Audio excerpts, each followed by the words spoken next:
That's what we're not going to talk about.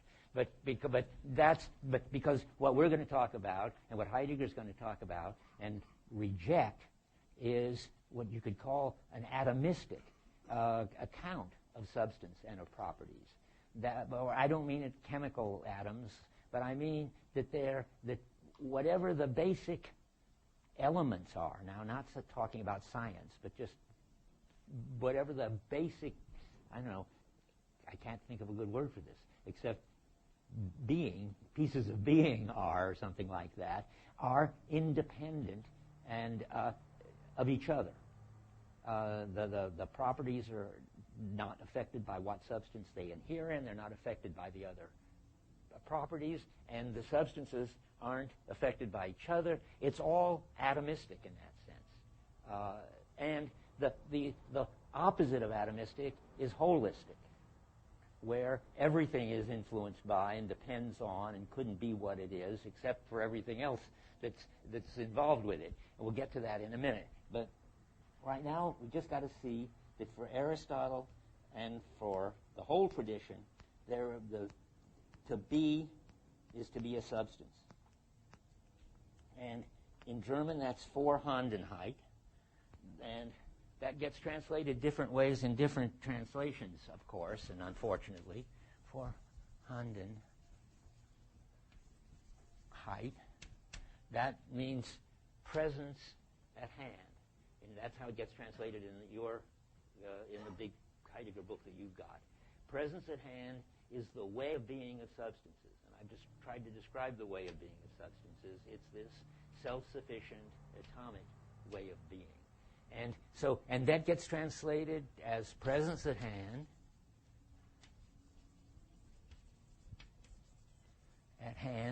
And in the basic problems, for instance, it's translated as extant, which is not very good, I think, but that's how it came out.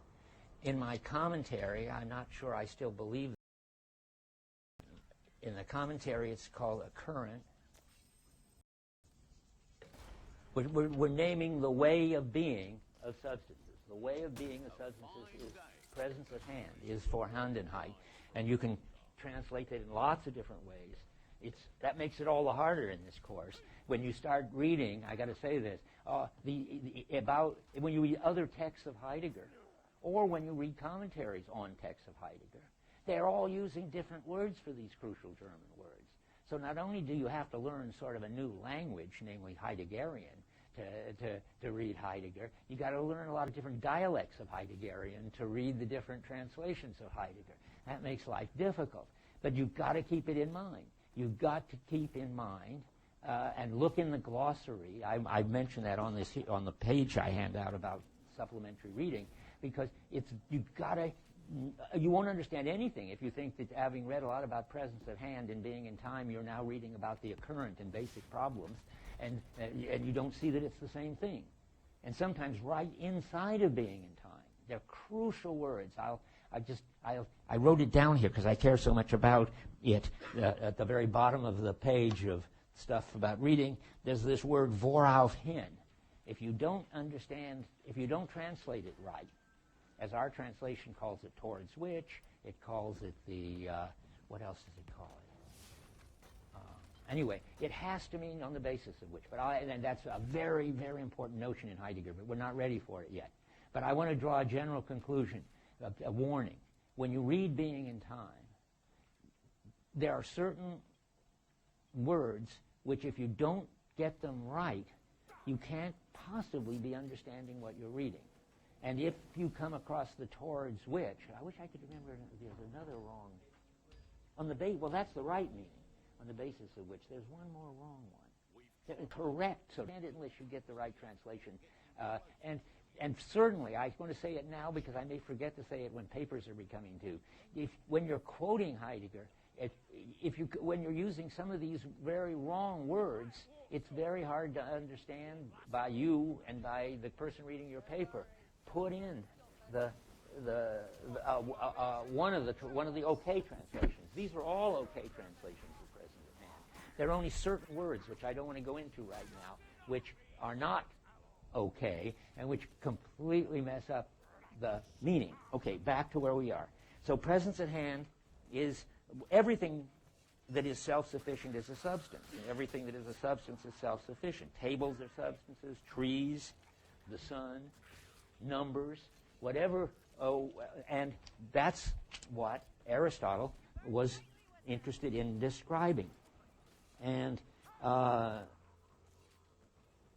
this goes through the whole history of philosophy and finally comes out in our time as the fact that they're substances and they have properties gives you a subject and predicate understanding of the same phenomenon. You name the substance as a subject, the table, and you predicate of it being brown, that's the property. That leads finally to the predicate calculus, which is all about how, in general, the formal structure of substances with properties. And then you get the funny, interesting phenomena that it looks, if you believe this ontology, as if all you need is the right story about all the subjects or substances in the world and all their properties or predicates and how these are all related logically by formal relations. You could describe everything. Now, who would have thought anybody would believe that? Well, that happens to be what people in artificial intelligence believed. They're the ultimate heirs to this present-at-hand ontology. John McCarthy at Stanford believes to this day, unless he's changed his mind since I last saw him, that everything intelligible about the world and about human beings can be represented in the predicate calculus. That's exactly what you get if in your ontology you think that the only kind of being, the only way of being is present at hand, then everything must be understandable as present at hand. And if you've got a formal model for understanding everything as substances with properties, you ought to be able to understand everything. Well, that didn't work. And Heidegger's got a very good account of why it didn't work. And now I think everybody thinks the good old, what John Hoagland, another Berkeley PhD, thinks called good old-fashioned AI, or what in more fancy talk is the model of the mind in which it has formal representations of the world, which it manipulates in logical ways. That whole way of thinking about human being, what happened is sort of you got substance ontology got turned into a research program by the people in AI, and it failed. So that's one good reason for reading Heidegger, to see what happened there. People wasted a lot of time, and DARPA, the Defense Department, wasted a lot of money trying to get trying to sort of apply substance ontology, and it didn't work. Well, why didn't it work? Well, you can sort of intuit why it didn't work, can't you? I mean, if the essence of it is the self-sufficient character of the substances and their properties, of the subjects and their predicates, then if things were holistic, it wouldn't work. And the genius of Heidegger is to take the most obvious and simple case of the holism of our world or our experience and work it out and show that it's not understandable in terms of substance and properties, and moreover, substance and properties are derivative in some way from this. Well, what is this? What is this other way of being? Well, it's the being of equipment. Heidegger takes it up talking about hammers. And he says that what's characteristic of all equipment, only he'll just do it with hammers, is that a hammer's way of being is such that it couldn't be a hammer if it weren't for there being nails and wood and houses and people who had the skills to make pound nails into wood. All of that has to hang together for something to be a hammer. When I get to this, how many people, I mean, maybe too far in the past now, anybody seen The Gods Must Be Crazy? Is that still around? I mean, there you get the case of something which for us is part of a whole equipmental totality, a Coke bottle in which you put liquids, and it has a cap, and there are Coke bottle openers, and there are Coke bottle machines, and there are glasses you pour it into, and so forth, and it gets thrown out of an airplane and lands in this tribe in Africa, and they don't know what to make of it. It's just a substance, and so they try to fit it into their world by using it to roll tortilla-like things, or to hit each other over the head with as a weapon, and so forth. But it's certainly not a Coke bottle. There is no way for it to be a Coke bottle in that world of those people. So the whole idea is, for Heidegger, that you can view a Coke bottle as a hard, greenish, sort of transparent substance, but then you miss what it is to be a Coke bottle. Same with hammers. You can regard a hammer as a wooden shank with a metal blob on the end, but that doesn't get it for what it is to be a hammer. And now comes a trickier move. You might think, well, all you need is to add something. That's this wooden shank with this metal blob on the end, and it has a bunch of properties, long, hard handle, and shiny, heavy, blobby end, and so forth. And it also has the property of being for hammering. Aha! Now it looks like you've sort of absorbed it into the substance ontology. But, of course, that doesn't work, because being for hammering suggests that, one, it leaves out why you're hammering, and hammering is something if you just took the thing out and bashed a rock with it, you wouldn't be using a hammer. You wouldn't be hammering. Hammering is it's something that is sort of culturally defined as this piece of equipment is for driving in nails, for attaching wood, for building houses, and so forth. It's got this normative element. You can use a hammer as if it were a screwdriver to open a paint can, but it doesn't make it into a screwdriver.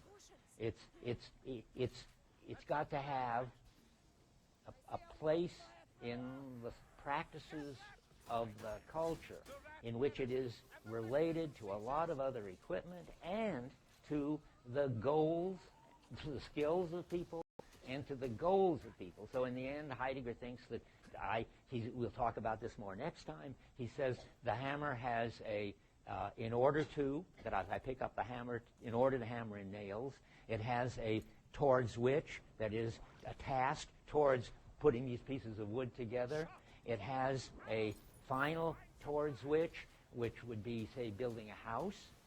And then it has even more beyond that, a for the sake of which is somebody building a house is doing it for the sake of shelter, or for the sake of being a home builder or being a carpenter. Finally, this equipmental thing ends up, no, I don't want to say any more about it for the second. It ends up that way. And now I just want to write that on the board somewhere. We're talking, so there's a second way of being, and this way of being is holistic, and can't be dealt with in the substance. Oh, look what's back there. Nothing I can use. Okay. Well, you think I'll get the other one down? Oh, well, that's an interesting promise. Let's try it. Look at that. Okay. So here we've got Zuhandenheit. Am I writing big enough to see back there? Okay. That's a way of being that in our translation is readiness to hand. And in my translation, I decided to call it availableness. I regret that.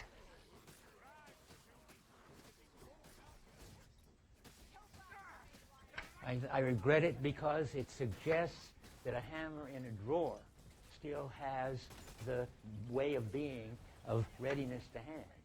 I think for Heidegger, the hammer only has the way of being of readiness to hand when you're hammering with it. And so availableness is misleading. Zuhandenheit is Heidegger's word, and I think readiness to hand will do. I don't know. I don't really have a candidate for the best translation of these, but so if I'm going to use the translations unless it's really wrong, like the way it deals with for auf hin sometime. I'm just going to stick to present at hand and presence at hand. That's the way of being of substances. And now we've got a second thing, which is readiness to hand, and that's the way of being of equipment. This is it's the sort of general property. No, I can't say that. It's very hard. It's what it is about equipment that makes it equipment is going to be described as readiness to hand, and then it's that whole complicated story of holism and interrelatedness with our practices, with our skills and so forth. All that goes into what it is to be a hammer. And the name for that whole system, that way of being, is readiness to hand. Okay, now let's see where we are. And that is why good old-fashioned AI and all these cognitivist enterprises are going to fail to begin with, is because they're all assuming that you can get along with a substance ontology and ignoring this vast amount of stuff, which are hammers and all sorts of equipment, which is so basic for what it is to have a world and be a human being, and they can't account for them because they can't capture the holism of it. In fact, the whole point of being a substance is not to be part of a holism, but to be an element in an atomic order. And if it's true that for equipment to be equipment at all, to be the kind of, then that it needs to be fitted in this holistic structure, well then there's a big problem, a huge problem. And there's a lot to be said for the next few weeks about all that.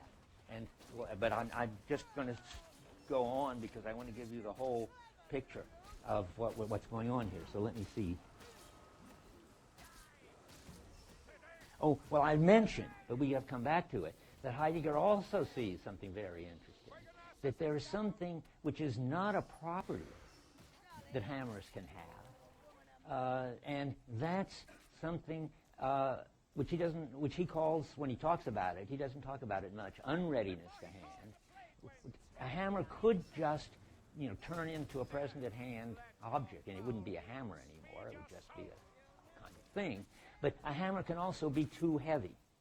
And if a hammer is too heavy, that's a kind of holistic something or other. I can't call it a property, so I'll call it an aspect.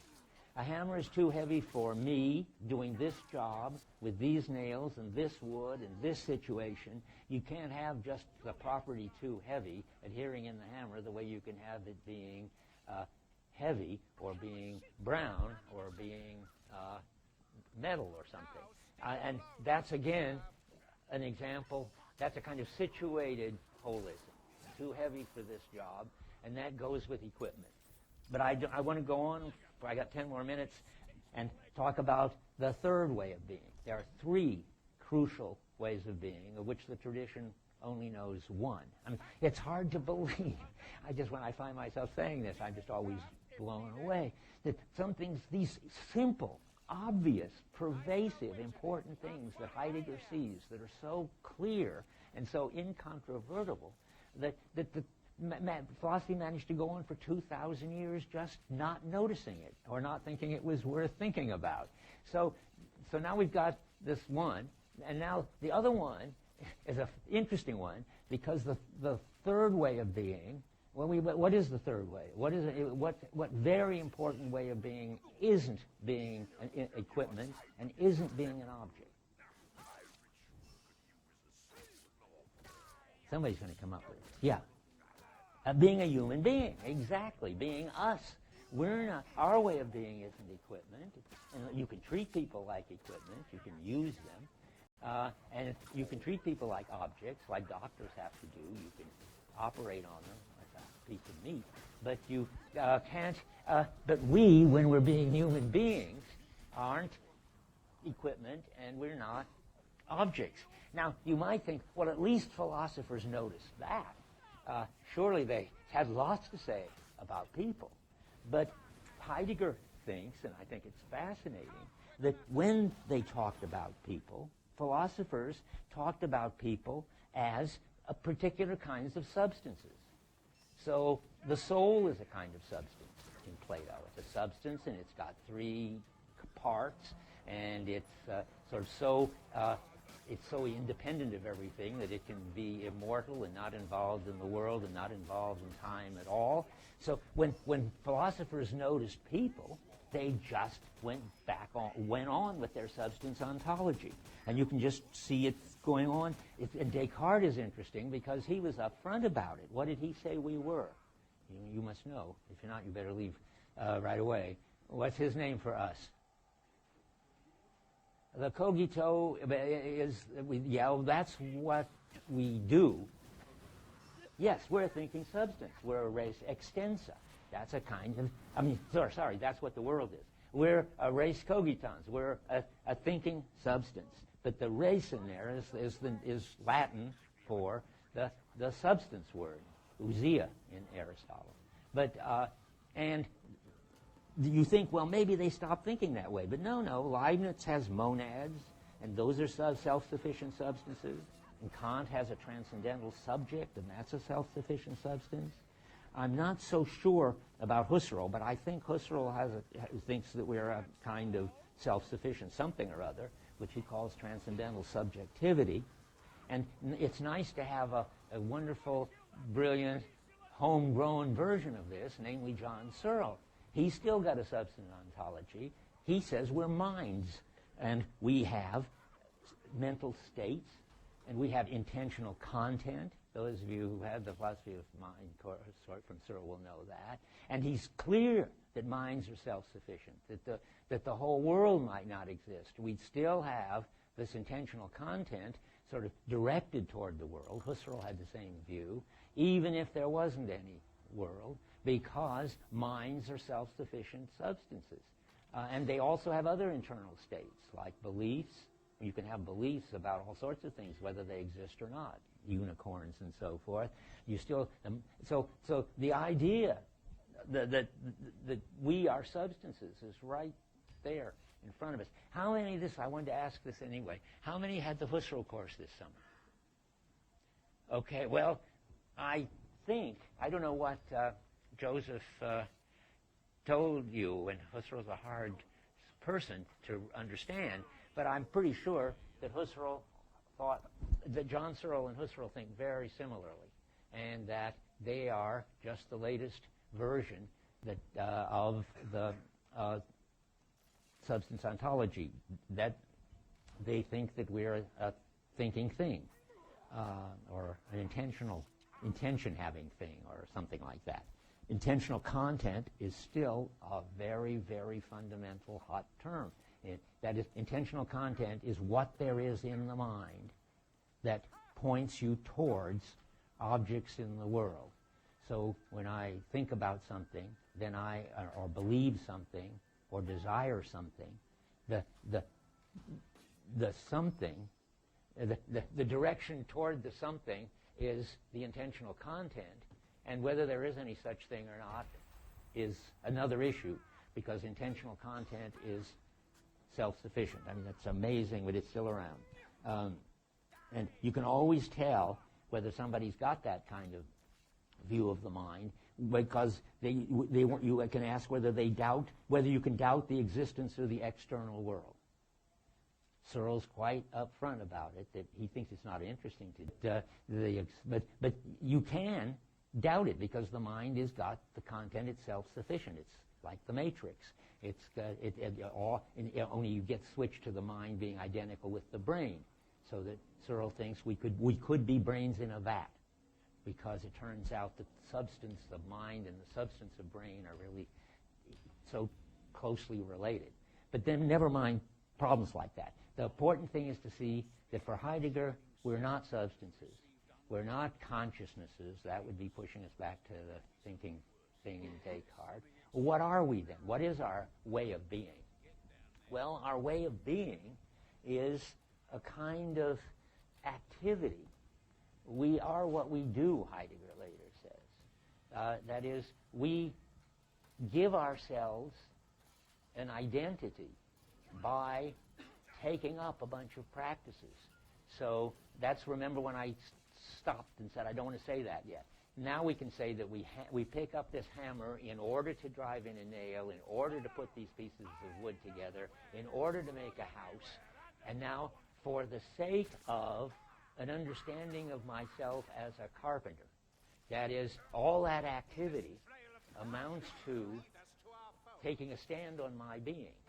And now we get to what is the way of being of us, of now the word Dasein comes in there. What is that way of being? Well, that way of being is to take a stand on what it is to be that sort of being. And when I say take a stand on it, the translation says, and that's okay, it makes an issue of it. You don't want to make it sort of conscious. I'll talk more about that next time. You don't have to go around and say, I'm a carpenter. Your whole life you have to take an extreme case. My favorite example is somebody could be a sacrificial mother, and that means that they've sort of got equipment for taking care of the kids and people who will make sure that everything gets done, and they're ready to give up whatever they have, whatever they desire to do it, and so forth. They've taken a stand on themselves, defined themselves as a sacrificial mother, but they don't need to know it.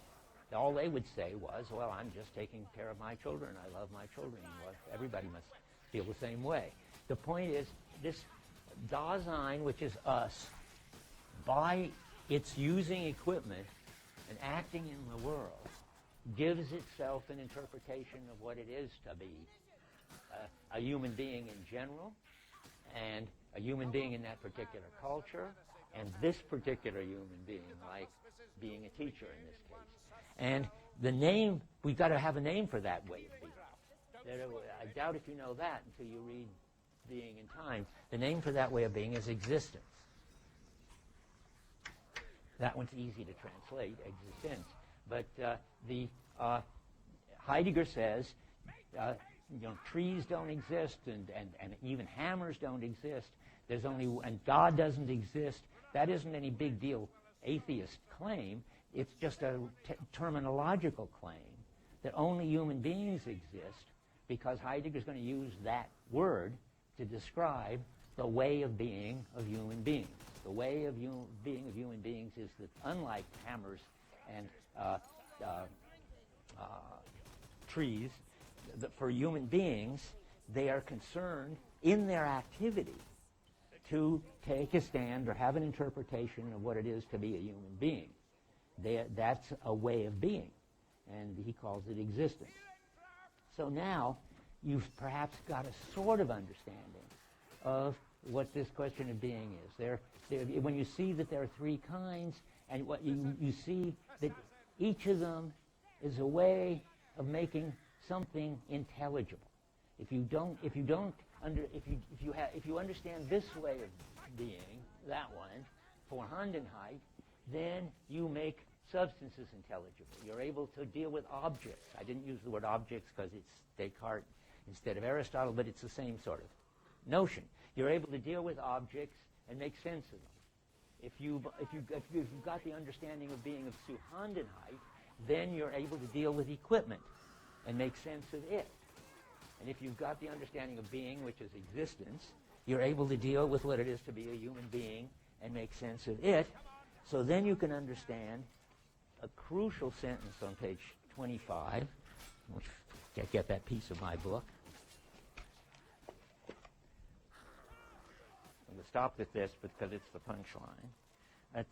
He asks at the bottom of 25, what is asked about is being. Then he says that which determines entities as entities. I don't want to talk about that. The crucial phrase is that on the basis of which, the Vorauf hin, which is right there, that on the basis of which entities are already understood. That means having this background skills on the basis of which you're able to cope with substances, equipment, and yourself. And to talk about the understanding of being is to talk about finally, that which makes everything intelligible. Being roughly equals intelligibility. So the things can be intelligible as substances, they can be intelligible as equipment, and they can be intelligible as people. And what does all that have in common? Why are those all called modes of being? Vorhandenheit, Zuhandenheit, and Dasein? That's because those are modes of intelligibility. This is now I'm sort of going out on my own limb, because when you read Heidegger, he's never going to tell you very explicitly. This is the most explicit sentence I know. What he's meaning by being. He's meaning that something or other, which we haven't explained fully yet, on the basis of which beings, all three kinds of beings, are understood, because you understand their way of being. Okay, that you look puzzled, and that's all right. I mean, it's puzzling, but I've done the best I can. See you next time.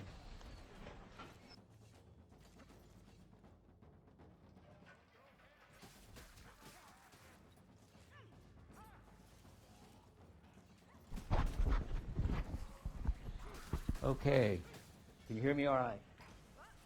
Okay, then let's start. Where we were last time was that we were doing the three kinds of being, the three modes of being that Heidegger talks about. I would say that he thinks they're the only ones there are, because he certainly writes 99% of the book as if he thought they were the ahistorical, cross-cultural modes of being. Namely, there's equipment in any culture, you would think, and objects or substances that people can stare at and note the properties of. And there are human beings whose way of being is always existence. And yet, there's a page somewhere, I won't even bother to look it up, where he just amazingly says, well, and maybe these ways of talking don't fit the primitives. That is, some culture, I presume, who has totems and who thinks that equipment is sacred things and that you use them not to cut down the wheat, but you use them because the gods told you to or something. Anyway, I wouldn't even mention it, except that it shows that he's not trying to do some traditional philosophical Kantian move to tell you that about some necessary universal conditions. What he's doing is telling you that in all the forms of Dasein he's ever experienced or read about, and so forth, these three ways of being exhaust the ways of being that Dasein encounters.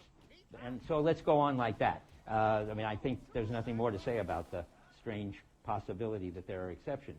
The third way, well, because we've done now equipment and its way of being, the Zuhandenheit, readiness to hand, and we've done objects, substances.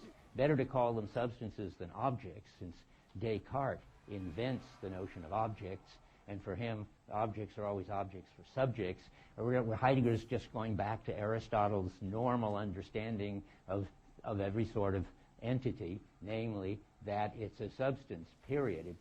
A lot of them would be around whether there were any people around or not, where subjects only seem to, objects seem to correlate with subjects. So we'll talk about substances.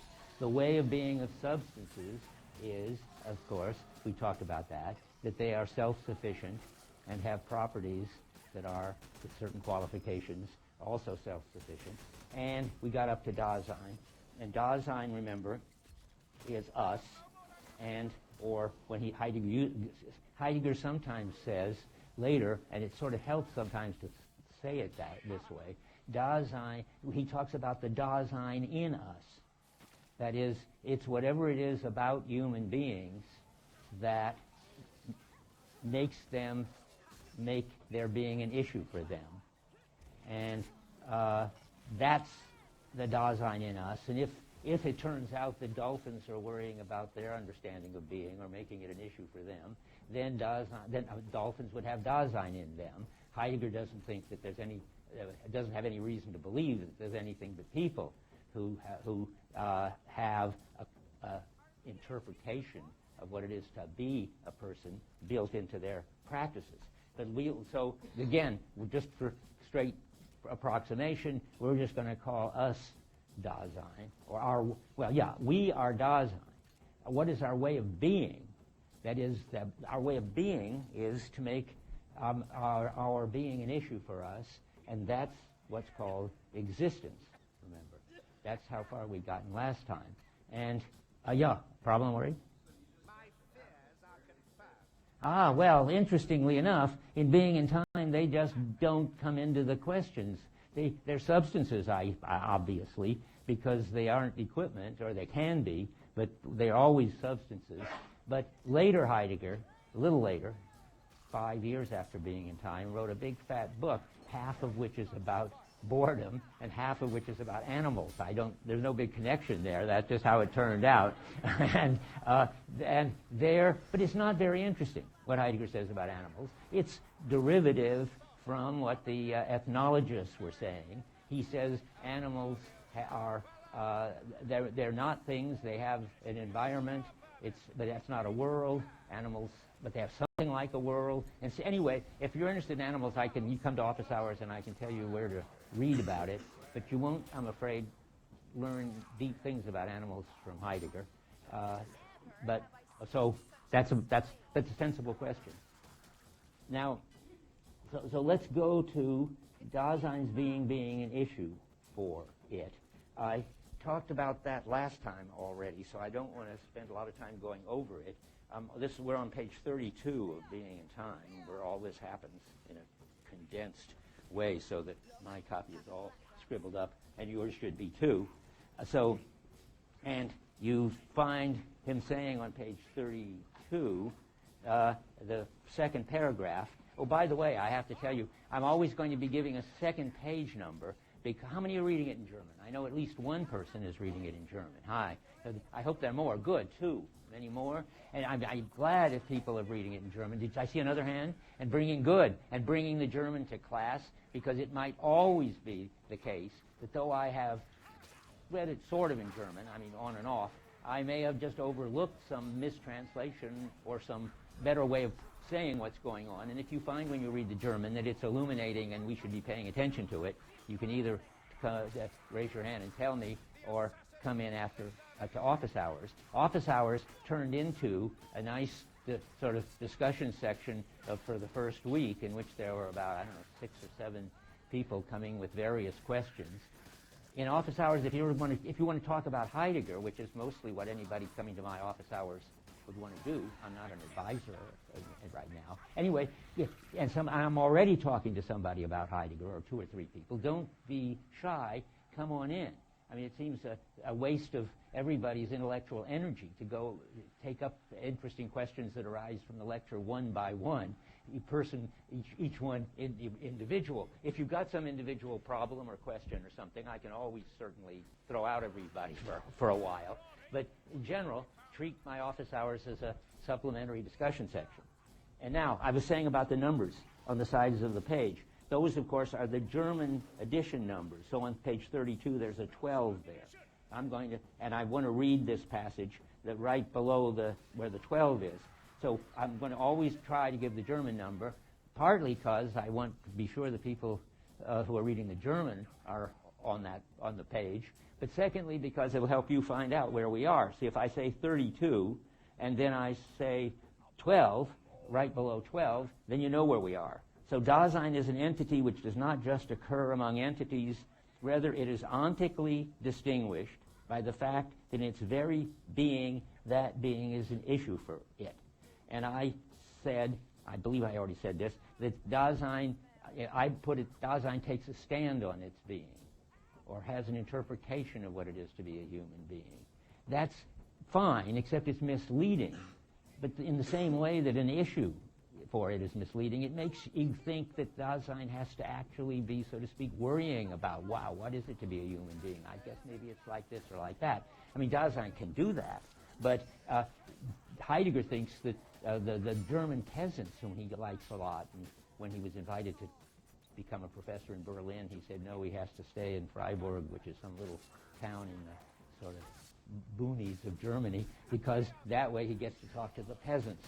And it's important that Heidegger That's one of the reasons I think Heidegger manages to be so original. I mean, he knows all the stuff that philosophers know, but he knows lots of stuff about skiing and planting crops and drinking the local wine and generally experiencing things the way the peasants do. He writes about it in one place where he talks about what Van Gogh's painting of the peasant shoes show us about the life of them. But all I want to say right now is they can be what Heidegger would call authentic. That is, they can be taking a stand on their being and doing a very, so to speak, good job of it, meaning that what they're doing reflects what it is to be a human being without having any thinking about it. So it's saying it's an issue for them or saying that they take a stand on it is somewhat misleading. I gave you this example. The last time I said, how about a sacrificial mother? These examples are good from family therapy. Some kid can be, from a family therapist's point of view, understanding him or herself as the bad child in the family. But that doesn't mean that they have to say anything or think anything. It just means they have to behave in certain family situations so as to take the heat. And maybe the best way to deal with this, since you're going to have to keep saying this to yourself for the whole semester, since you're going to be worrying about what Dasein is Kierkegaard's way of putting it. Heidegger's getting this from Kierkegaard. Heidegger gets lots from Kierkegaard. But Kierkegaard defines the self and says the self is a relation that relates itself to itself. Well, that is the most abstract way you could say it. It's not, you don't say it's an issue, you don't say it's a stand, but you say that somehow in being a self or a Dasein, you are relating to what it is to be a self or a Dasein. So think that if you need to. Okay, I'm going to go on reading this. Let's see, is an issue for it. But in that case, this is a constitutive state of Dasein's being, and this implies that Dasein in its being has a relationship toward that being. You see, he's really there. He's got the Kierkegaard. Dasein is a relation which relates itself toward itself. A relationship which itself is one of being, and this means further that in some way in which Dasein understands itself in its being, that to some degree it does so explicitly. Aha, that's interesting. I usually don't read the quote that far. Now I have something I have to explain. Let's see if it helps it. It is peculiar to this entity that with and through its being, that being is disclosed to it. Well, I think what you have to say is when it understands itself explicitly, I want to read that it manifests in itself in its behavior what its relation to its being is. So the bad child in the family does what bad children in the family do without having to say that. But it becomes, I wonder about the explicitly, time for the German. That's why I'm glad there are people there with the German. What's getting translated that Dasein understands itself to some degree explicitly? This book is so dense that though I've read it so many times and lectured on it so many times, at least once or twice in lecture, I come across something where I suddenly realize I don't understand what he's talking about. Why is he saying explicitly? And what's the German?